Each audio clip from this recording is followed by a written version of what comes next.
নমস্কার। যুক্তি তর্ক সঙ্গে অর্কই আপনাদের স্বাগত। আপনাদের সঙ্গে আমি অর্কপ্রভ সরকার। দুর্নীতি আর আমাদের রাজ্য সরকার সমার্থক, এটা বলার জন্য কাউকে আলাদা করে কোনো পুরস্কার দেওয়ার দরকার নেই। পশ্চিমবঙ্গের 11 কোটি মানুষ জানেন যে দুর্নীতির একটা প্রাতিষ্ঠানিকীকরণ হয়েছে বিগত 14 বছরে। বিশেষ করে 2014 পরবর্তী সময়ে যখন ছোটবাবু রঙ্গমঞ্চে অবতীর্ণ হলেন, তারপর থেকে সর্বস্তরে দুর্নীতি দুর্নীতি আর দুর্নীতি। কোথাও আপনি দুর্নীতির ছায়া পড়েনি এমন কোনো ক্ষেত্র দেখাতে পারবেন না পশ্চিমবঙ্গে। সর্বত্র, কিচ্ছু বাদ নেই। শিক্ষাটা তো একেবারে মায়ের বুকে চলে গেছে। এই যে এসএসসি নিয়ে নাট্য বসু বড়াই করছেন, খুব স্বচ্ছভাবে এসএসসি হলো, যোগী রাজ্য থেকে এতজন এলেন, তা নাট্যবাবু জানেন না বোধহয়। জানেন, এখন তিনি তো মহিষী নারীর পায়ে ডাইভ দিয়েছেন মন্ত্রিত্বকে টিকিয়ে রাখার জন্য। ছোটবাবুর সাথে সম্পর্কের অবনতি হয়েছে। যে 2016 সালে এসএসসি দিয়েছিল 22 লক্ষ, আর 2025 সালে দিল সব মিলিয়ে 5.5 লক্ষ। অর্থাৎ 2016 সালে যতজন দিয়েছিল তার 25% 2025 সালে দিল। এর থেকে কি প্রমাণিত হয়? নবান্নের উপর মানুষের আস্থা বেড়েছে না আস্থা তলানিতে ঠেকেছে? আচ্ছা, কত ছেলে মেয়ে বিহারের স্কুলের চাকরির পরীক্ষা দিতে গিয়েছিল পশ্চিমবঙ্গ থেকে? পাটনা স্টেশনে উপচে পড়া বাঙালি যুবক যুবতীদের ভিড়ের ছবি এখনো আমাদের স্মৃতি থেকে মুছে যায়নি। বিহারে 81,000-এর বেশি শিক্ষক নিয়োগের কথা ছিল, ইতিমধ্যে 51,000 হয়ে গেছে। 30,000 এখনো হয়নি, প্রক্রিয়া চলছে। সেই জন্য পাটনাতে কেন নিয়োগ হচ্ছে না বলে প্রতিবাদ হয়েছে। আর আমাদের এখানে 2022-এর নভেম্বরে টেট হলো। কত শূন্য পদ আছে জেলা ভিত্তিক সেটাও প্রকাশ করতে পারলো না প্রাথমিক শিক্ষা পর্ষদ। এরা আবার স্বচ্ছতার বড়াই করে, গাল ভরা প্রতিশ্রুতি দেয়, বঙ্গেশ্বরীর রাজত্বে বিরাট বিরাট সব কাজ হচ্ছে ইত্যাদি ইত্যাদি বলে। তো এগুলো ওদের বলতে হয় চাকরি বাঁচাবার জন্য, নইলে মন্ত্রিত্বটা চলে যাবে না। এইসব অতীতে দেখেছে যে একটু টেরা বেঁকা কথা, একটু মেরুদণ্ড রিজু করে চললে বঙ্গেশ্বরী ভীষণ কুপিত হয়। আসলে উনি তো সর্বজ্ঞ, শিল্প বোঝেন, সংস্কৃতি বোঝেন, গান বোঝেন, কবিতা বোঝেন, কি বোঝেন না? ডাক্তারি করলে তিনি বিধানবাবুর থেকে ভালো ডাক্তার হতেন, আদালতে প্র্যাকটিস করলে সিদ্ধার্থ বাবুর থেকেও তার নাম হতো, কবিতা লিখলে পরে সুভাষ মুখোপাধ্যায় বলতেন বাহ আমার থেকেও তো ভালো লিখেছ তুমি, সন্ধ্যা মুখোপাধ্যায় বলতেন যে তুমি তো খুব ভালো গান গাও। তার মানে উনি সর্বজ্ঞ, না ওনাকে কিছু বলা যাবে না, উনি বোঝেন না এমন কিছু নেই। কিন্তু একটাই দুঃখের বিষয় যে সুপ্রিম কোর্ট বললো না যে পরিকল্পিত দুর্নীতি, 17 রকম দুর্নীতি, নয়নের মণিদের বাঁচাবার জন্য ঘুর পথে তাহলে চাকরি পাওয়া দেওয়ার জন্য রাজ্য সরকার চেষ্টা করছে। বহু ছাত্রছাত্রী মানে বহু নাগরিকের ভবিষ্যৎ নষ্ট করেছে এসএসসি, মধ্যশিক্ষা পর্ষদ, রাজ্য সরকার। অ্যাডভোকেট জেনারেল কি জানতেন না যে সুপ্রিম কোর্টের রায়টাকে বুঝতে পারেননি? এসব তো বললো সুপ্রিম কোর্ট। সুপ্রিম কোর্টও দুর্নীতির প্রাতিষ্ঠানিকীকরণ হয়েছে স্বীকার করলো। কিন্তু এদের তো লজ্জা শরম নেই না, এরা দোকান কাটা।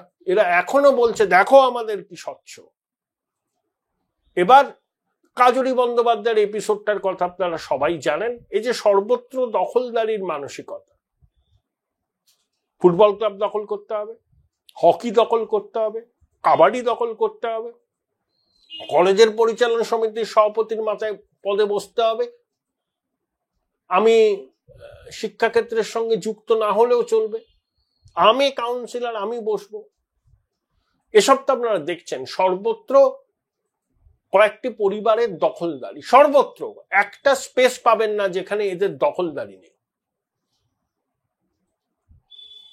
একটা নতুন দুর্নীতির অভিযোগ সামনে এসছে চমকে দেওয়ার মতো।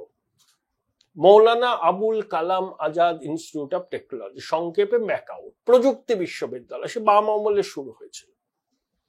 একটা স্বেচ্ছাসেবী সংস্থা আরটিআই করে কিছু তথ্য পায়, তাতে তারা মনে করেছে যে ব্যাপক দুর্নীতি হয়েছে, কয়েকশো কোটি টাকার। তারা আদালতের দ্বারস্থ হয়। তরুণজ্যোতি তিওয়ারি তাদের আইনজীবী। তরুণজ্যোতি তিওয়ারির কি দাবি বা কি অভিযোগ? যে 155 কোটি টাকা কাজের বরাদ দেওয়া হয়েছে টেন্ডার ছাড়াই। 2, কম্পিউটার কেনা হয়েছে টেন্ডার ছাড়াই। মুখ্যমন্ত্রীর পরিবারের একজনকে স্পোর্টস কনসালটেন্ট হিসাবে নিয়োগ করা হয়েছিল, তারপরে 3 মাসের জন্য, তারপরে তিনি চক্ষু লজ্জার খাতিরে হয়তো বেরিয়ে যান। যে আইন সংস্থা ম্যাকাউটের আইনের ব্যাপার স্যাপার দেখতো, অভিযোগ যে তাদেরকে জিএসটি না মিটিয়ে পুরো পেমেন্টটা দেওয়া হয়েছে, মানে জিএসটি বলছি, টিডিএস না কেটে পুরো পেমেন্টটা দিয়ে দেওয়া হয়েছে। এরকম অনেক অভিযোগ আছে, কয়েকশো কোটি টাকার অভিযোগ। দেখুন, এই Maulana Abul Kalam Azad institute of technology নিয়ে অভিযোগ আজকে নয়, অভিযোগ দীর্ঘদিনের। অনেকে বলেন যে কতগুলো বিশেষ প্রতিষ্ঠানের প্রতি তাদের পক্ষপাতিত্ব সর্বজন বিদিত। সেই প্রতিষ্ঠানগুলোর কর্ণধাররা ওই 13 তলা 14 তলা কালীঘাট কামাক স্ট্রিটের ঘনিষ্ঠ। তারা অনেক ক্ষেত্রে প্রিভিলেজ পান, আবার অনেকে পান না। এই সুয়োরানি দুয়োরানির ব্যাপার আছে কিন্তু এই প্রতিষ্ঠানটির ক্ষেত্রে। এই প্রতিষ্ঠানটির যিনি আগে ভিসি ছিলেন, তিনি ইঞ্জিনিয়ারিং এর অধ্যাপক ছিলেন, তিনি চলে গেছেন। কিন্তু যে কাল পর্বের কথা বলা হচ্ছে সেটা কিন্তু ওনার টেনিওরে। এখন তিনি তো আর ম্যাকাউটের মধ্যে নেই, তার অবস্থান কি হবে নিশ্চয়ই জানতে চাইবে আদালত। সবাইকে হলফনামা দিতে বলেছে, নভেম্বর মাসে পূর্ণাঙ্গ শুনানি হবে। কিন্তু প্রশ্ন হলো, তরুণজ্যোতি তিওয়ারি যে অভিযোগটা করেছেন যে 155 কোটি টাকার বরাত উইদাউট টেন্ডার কখনো দেয়া যায়, এই অভিযোগটা করেছেন। ম্যাকাউটকে হলফনামা দিতে হবে। আপনি কম্পিউটার কিনছেন কয়েক কোটি টাকার উইদাউট টেন্ডার, কাকে বরাদ দেওয়া হয়েছে? যদি 155 কোটি টাকার বরাদ যদি দেওয়া হয় উইদাউট টেন্ডারে, কাকে দেওয়া হয়েছিল? 3, আজ এই সরকারি প্রতিষ্ঠানের আইন টাইন সব বিষয়ে পরামর্শ দেওয়ার জন্য কি ওই ছোটবাবু ঘনিষ্ঠ এক ভদ্রলোকের একটা সংস্থাই আছে পশ্চিমবঙ্গে? তাদের পারিশ্রমিক বলুন বা ফিস বলুন, যাই হোক, মেটাতে হবে। তার সঙ্গে চুক্তি থাকলে। আরে টিডিএস তো কাটবে, টিডিএস কেটে তো পেমেন্ট করতে হয়, সবাই জানে। টিডিএস না কেটেই পেমেন্ট করে দিয়েছে কেন? ম্যাকাউটের কর্তৃপক্ষ কি জানতো না? তাহলে নবম দশম একাদশ দ্বাদশের শিক্ষক অশিক্ষক নিয়োগে ঢাকি সহ বিসর্জন হয়ে গেছে।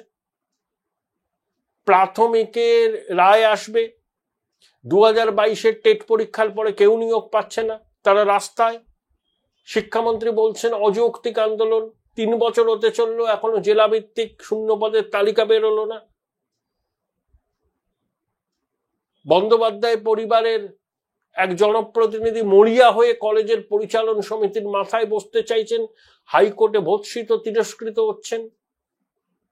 5, সর্বশেষ যেটা সামনে এলো আদালতের সূত্রে, Maulana Abul Kalam Azad institute of technology কে ঘিরে দুর্নীতির অভিযোগ কয়েকশো কোটি টাকার।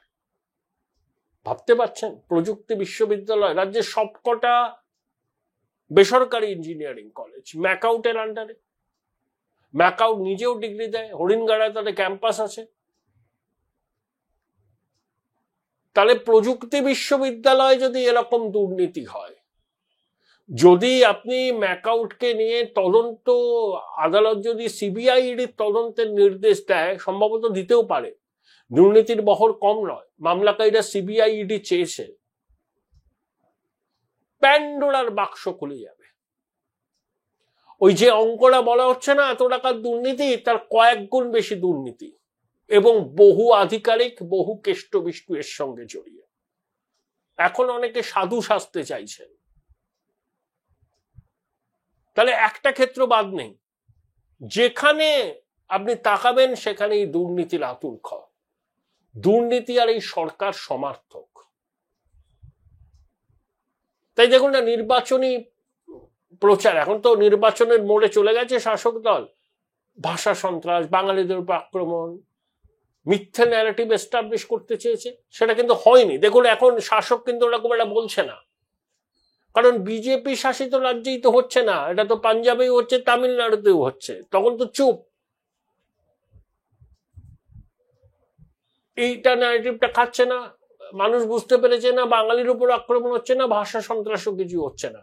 ভোট ব্যাংকে বাঁচানোর জন্য শাসক দল এই ন্যারেটিভটা তৈরি করছে, দুর্নীতির থেকে নজর ঘোরাবার জন্য পরামর্শদাতা সংস্থার পরামর্শে করছে, কিন্তু নজর ঘোরাতে চাইলেই তারা তো ঘোরাতে পারছে না। একের পর এক দুর্নীতির কিস্সা বাজারে চলে আসছে, ঢাকা যাচ্ছে না কিছুই। এই যে প্রাথমিকের রায় তো বেরোবে, অনেকে বলছেন এসএসসি দুর্নীতি প্রাথমিকের কাছে শিশু শিশু প্রাথমিকে যা হয়েছে হেলে যাবে বাংলা, এবং পর্ষদও তো স্বীকার করেছে যে অনিয়ম হয়েছে। অবশ্য কিছু জানে না পর্ষদ, এসএসসি জানে না, পর্ষদ জানে না, মধ্যশিক্ষা পর্ষদ জানে, কেউ কিছু জানে না। এর ঘাড়ে দোষ, ওর ঘাড়ে দোষ। এই করে এতগুলো ছেলে মেয়ের জীবনকে অনিশ্চিত করলো, আর যারা চাকরি না পেয়ে রাস্তায় ধুলো খেলেন এতদিন ধরে, তারা এবার পরীক্ষায় বসানো অনেকে সুযোগ পেলেন না বয়স পেরিয়ে যাওয়া। এই তো অবস্থা।